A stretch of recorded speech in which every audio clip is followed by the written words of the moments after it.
Welcome to Beyond the Schoolhouse. I'm Sarah McCubbin. Today, we're getting practical. The Homeschool Co-op Handbook. If you're dreaming of community, or if you're dreaming of community, or you already have one, your handbook is the tool that sets expectations, reduces friction, and protects relationships.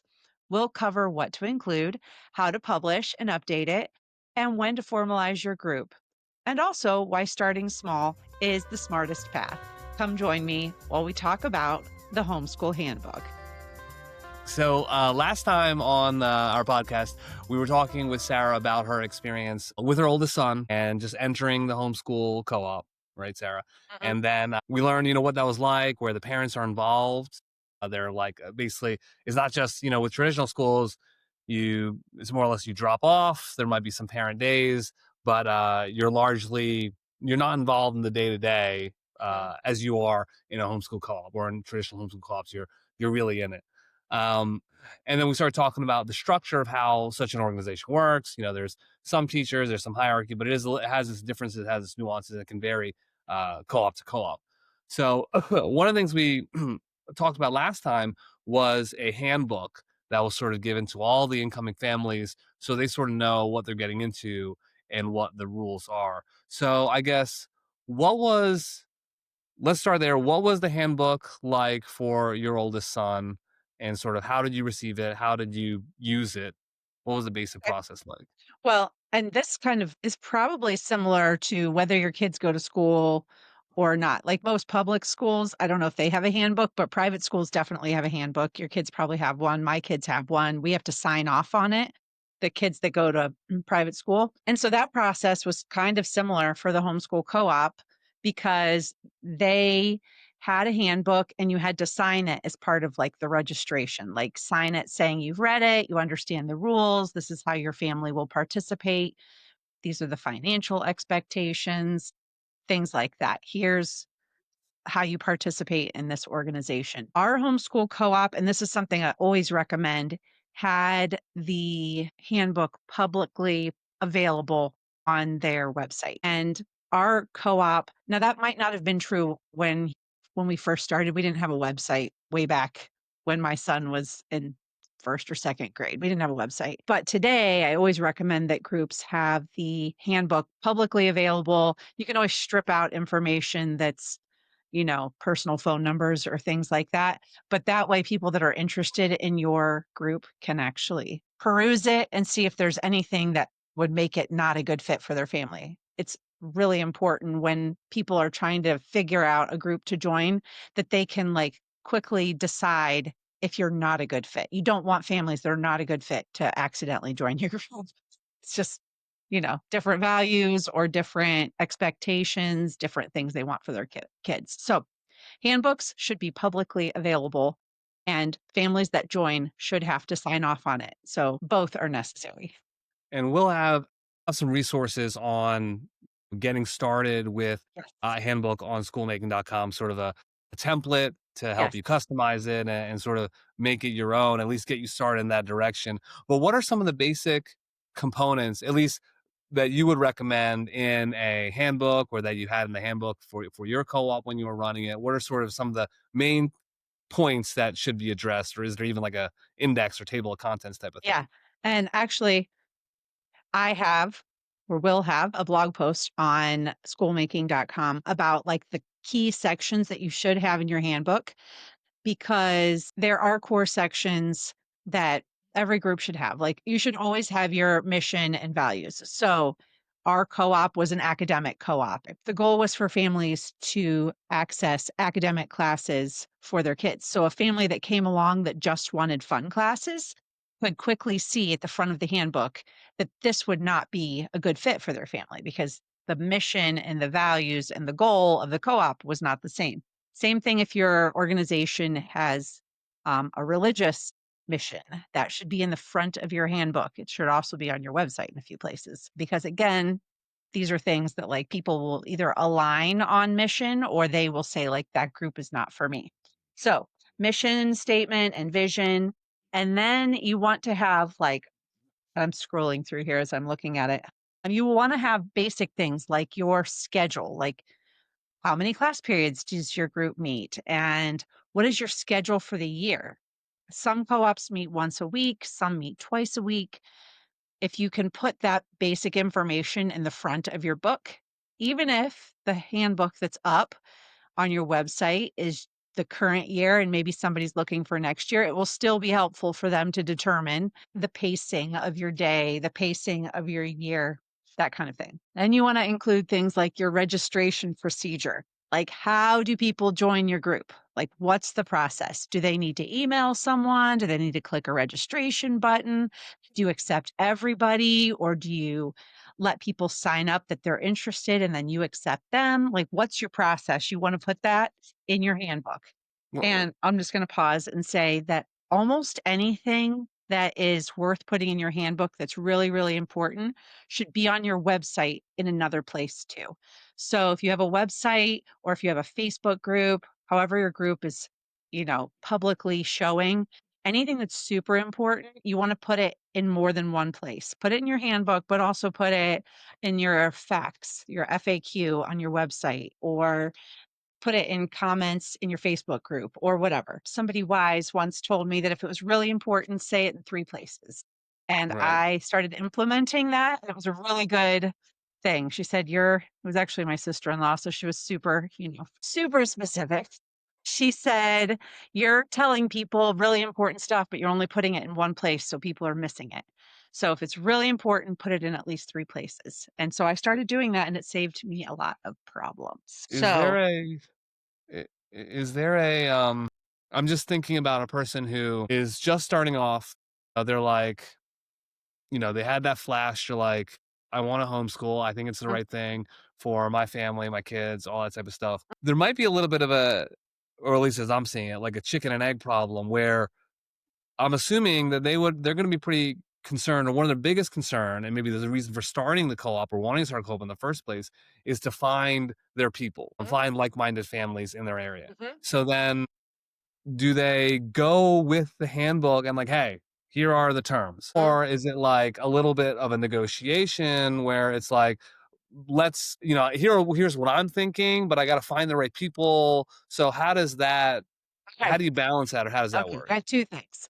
First, I never ever recommend somebody starts a homeschool group without like having joined one first. And that by joining one, I don't necessarily mean like a big academic homeschool co-op. It could have been like a nature play group, or it could have been any other kind of homeschool group. I think there are too many things that people miss when they just try to jump in and start something. They're either way too unstructured, like they make a lot of assumptions, or they're way too structured. They're trying to replicate school.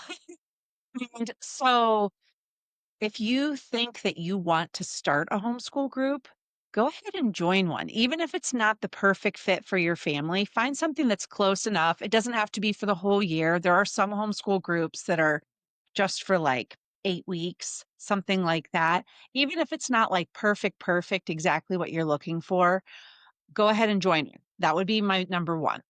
Or maybe there's none in your area and you're like, I can't do that.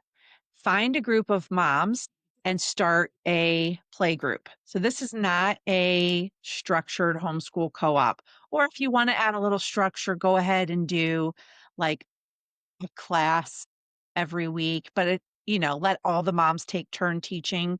You want to see well, first of all, you want to build a group of people that are also interested in starting a co-op. It's impossible to start one on your own. You'll end up doing a ton of work. And you need a group of people that are also interested. And also, it will let you see some of the people dynamics that happen when you're trying to organize people. Like, oh, we have a group that meets on Friday and half the people don't show up, even though they said they were coming. So you start to realize, like, oh, we need to have policies about attendance. Or we didn't charge anything for our co op, but people, or maybe we charged a little bit of money, but it wasn't enough money to cover all our costs. So we need to have better financial policies or whatever. Anything that you observe will help you have a better foundation for starting something more. So either start small, like play group type group, or join another co op first to get your feet wet and see what you like, what you don't like. I really don't recommend somebody start one without having done one of those 2 things because I've just seen it not work. They'll start something and it'll fall apart, or they'll start something and it has a lot of chaos. It doesn't usually last. So, Right. those are my So 2 things.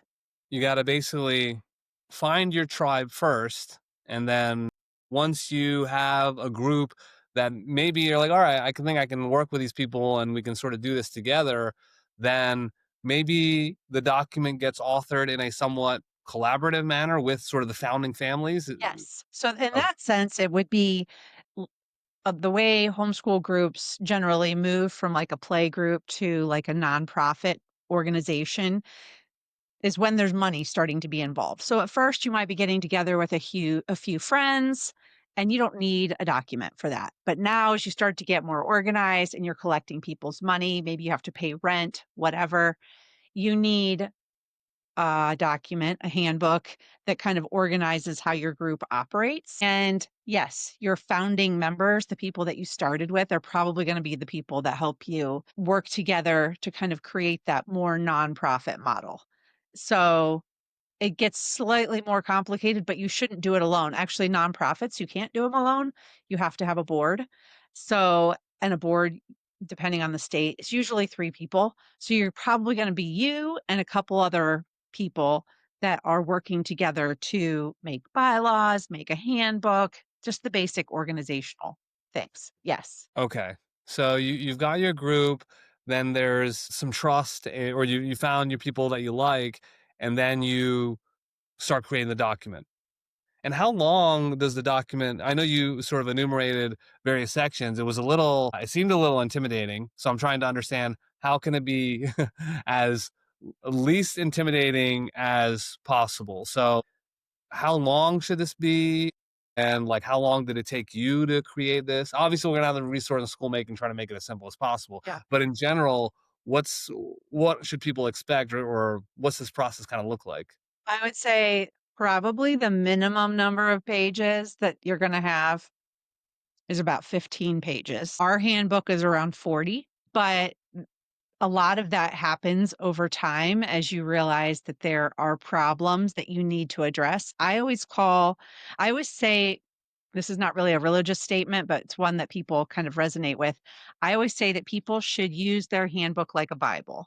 And if they do that, then they will be able to, like, if there's a problem in the group and somebody says, I have a problem with Mary, and she comes to me, and I can say, well, in our handbook, it says you need to talk to Mary first about your problem and see if you and Mary can work it out. And if you and Mary can't work it out, then come talk to me. And then I will help you as a board member or something. I will help you solve that problem. Lots of little things like dress code. Maybe that's important to you. So that should be in here. And when there's a problem because some kid showed up with like not enough clothes on, then you don't have to get upset with that student. You can just say, "Hey, in the handbook that you signed, it says that you need to wear whatever's in your handbook." So the handbook becomes kind of the bad guy. And so it eliminates a lot of confrontation between moms who don't want to have confrontation. And if everybody just knows that you're going to refer back to the handbook for every problem, then it eliminates that personal strife. And it's just like, the handbook says this, and you signed the handbook, and so did I. So this is how we're going to solve this problem. So that's why I'm kind of a fan of having it be detailed where it needs to be detailed so that people can reference it as a tool to solve problems. That's yeah. So it can be a little intimidating, but you will build on it over time. Right. And so it's sort of like the community contract. It's almost like the social contract. Like, look, these are the rules. When you're Yes. in this co-op, these are the rules we're playing by. Like the dress code is a perfect example.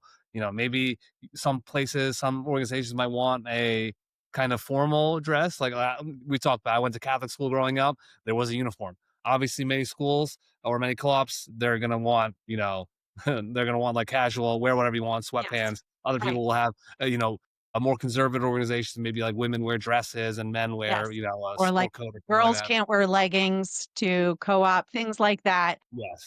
Where some places it might be fine. Some places are like no ripped jeans. Yeah, my kids have a dress code for at school, and it's like you have to wear khaki pants and these color shirts, and that's it. like that's the dress code. So whatever your group is wanting should be in there so that it becomes the bad guy and not, you getting upset with. As a leader, it's really frustrating. People will start to take what you say very personally, like that you're attacking them personally. So leaders want to eliminate as much of that personal strife as possible. Like you're not really upset with that person. You're just like reminding them that the handbook says, here's the rule and could they please follow it? And it's not personal. Then if the handbook said it, it's not personal. But if I say it, it's personal. Like suddenly I don't like them. And that's not true. So let's say you're a new parent or you're a parent who wants to start a homeschool co-op. You've been working with play groups or developed something on a casual basis, and you found, let's say, 4 other families, total of 5, that you're like, all right, this is my people. These are my people. We can do something. And they're sort of excited. They're in on it too. And then you sort of author the document kind of collaboratively, right? And then now you've got a document, maybe it's about 15 pages, with the 5 authored sort of as a collaborative endeavor with your founding families. And then is it now sort of like partially a marketing tool? You're going out to others and you're trying to spread it and you're like, hey, here's what we're about. If this resonates with you. I would say that the handbook is a marketing tool so much as everybody's on the same page. You got those 5 families or whatever on the same page. They've all agreed that this is the co-op that they want to be like this. So when they go out and talk to people, they can say, our co-op meets every other week for the whole school year. It meets 15 times during the school year. They're all going to say the same thing because they have the handbook that says that they meet 15 times. Or they're all going to go out and say this is an academic co-op because that's what they all agreed to and it's written down. They have a reference. If you don't have a reference, then one mom might be going out telling people this is a fun co-op because that's what she heard. She doesn't have something written to look at. And another mom's telling people it's academic because that's the part she heard. They could both be right. It could be both fun and academic, but like you want people speaking with one voice, especially when you have them in kind of a leadership position, which everybody's a leader when you first start. Like a small group, everybody's a leader. So that's kind of like it's a unifying document so that Right. everybody speaks the same. So you're not necessarily saying like, "Hey, look at our handbook. It's so great." You're just all speaking with one voice based on what's in there. Right. So sort of everybody's on the same page. It's kind of Yeah. like how a lot of in the corporate world, a lot of sales organizations will have their sales representatives have a talk track, meaning like, you have the conversation as you wish, but these are the points that everybody is sort of abiding by, sort That's of a right. broad sort of Yeah. template of That's right. sorts. And then how so okay, so you've got the founding team, you've got your initial handbook, and you're spreading it or you're growing your organization as you see fit and as you can. Um, how do you amend the handbook? Meaning, like, is there a formal process, or is it like, hey, I'm Sarah, I'm in charge, I changed it, that's what's up, those are the new rules Yeah. now. Some people try that. Doesn't work out very well, but yep, some people do that. So generally, the way our co-op did it, generally we started off the year with a handbook that we had all voted on, like the leaders had voted on that handbook, taken a formal vote. But throughout the year, there would be issues that came up. Now, if it was a glaring issue, like we need to change this right now, then we would take a vote to update the handbook and let people know that it had been updated. That was very rare. It would have to be something like pretty big. Normally, we would update the handbook in like March. We would go over it and add in any things that like had been kind of little issues throughout the year and take a vote and publish that new handbook on the website and make it available to everyone before registration opened for the next school year. So any updates were in that handbook before people paid their family fee to secure their spot in the co-op or whatever. Like we wanted people to know that, oh, if there were big changes, they were in there. Now, I don't know that you have to do that. Like my kids' school does not do that. They usually publish the handbook like 2 weeks before school starts.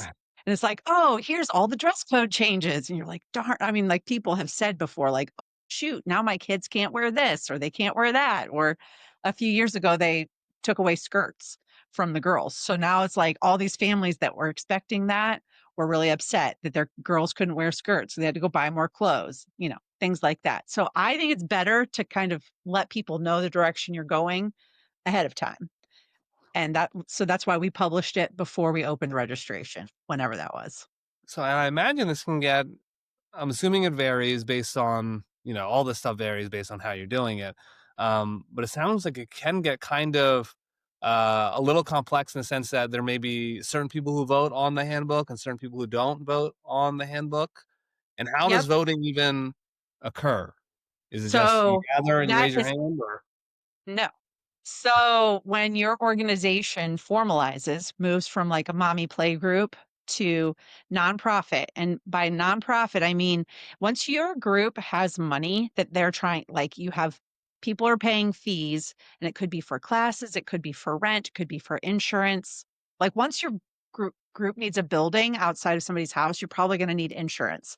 And in order to get insurance, you have to be a legal organization. They won't just rent, they won't give you insurance unless you're a legal organization. So you have to go through the process of formalizing as a nonprofit in your state, not a 501c3, but a nonprofit. And that whole process of becoming a nonprofit requires that you establish a board.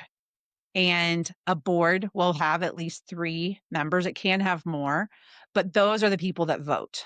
So that your board are your voting members. And so you could have 3, you could have 5, whatever. But when you're updating handbooks and things like that, your board is going to be voting on that. Now, you can actually write extra things into your bylaws to let your members do things. That's complicated for this conversation. But your board ultimately is who's going to vote on budgets. They're going to vote on handbooks. They're going to vote on building locations, all those things. So that way you don't have like 20 families voting on every decision. You have a small number of people who are voting. Okay, so next time I do want to talk about the board. I feel like this is a nice sort of Okay. segue into that. However, I do want to, before we end now, we talked about a bunch of things.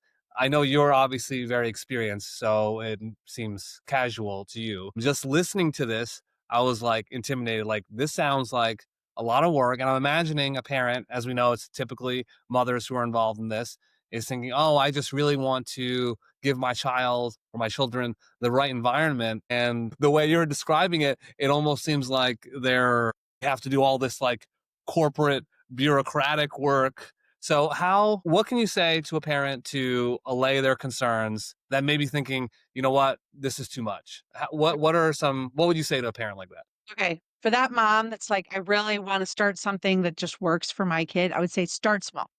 Right? Like you can start something that like meets in your house. Like how many people can you have over to your house? Like a lot of co-ops start as a small play group of like 5 families, or maybe you meet at a park or whatever. That doesn't require any organizational structure at all.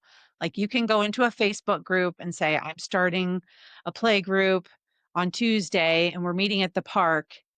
Please come if you're a homeschool family. You know what I mean? That requires no organizational structure. A lot of this kicks in when when you're collecting money, when you need a building, when you're trying to rent something.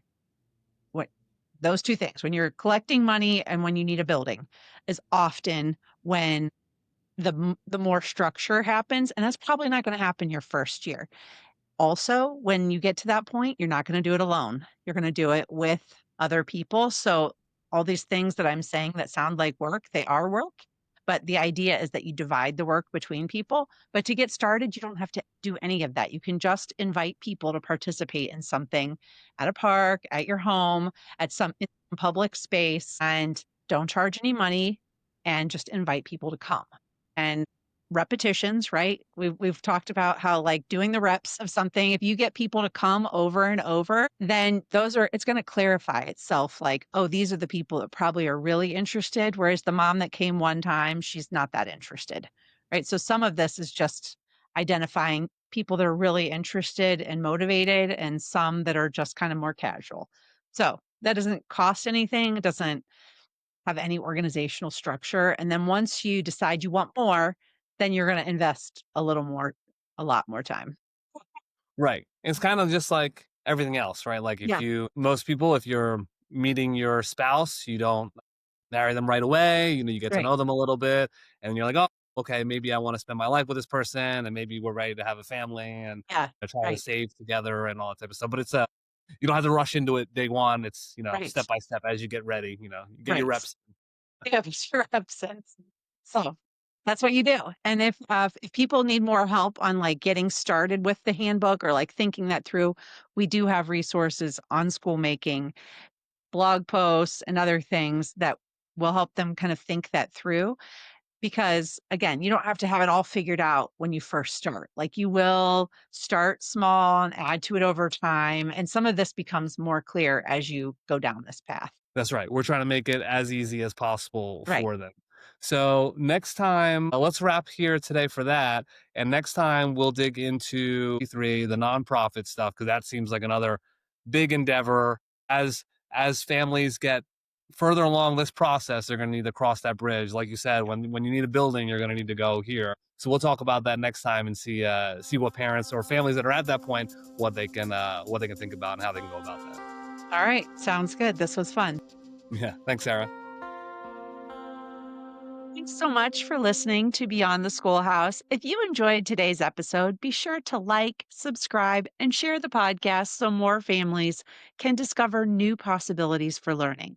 And if you're ready to take the next step and start your own homeschool group or micro school, we'd love to help.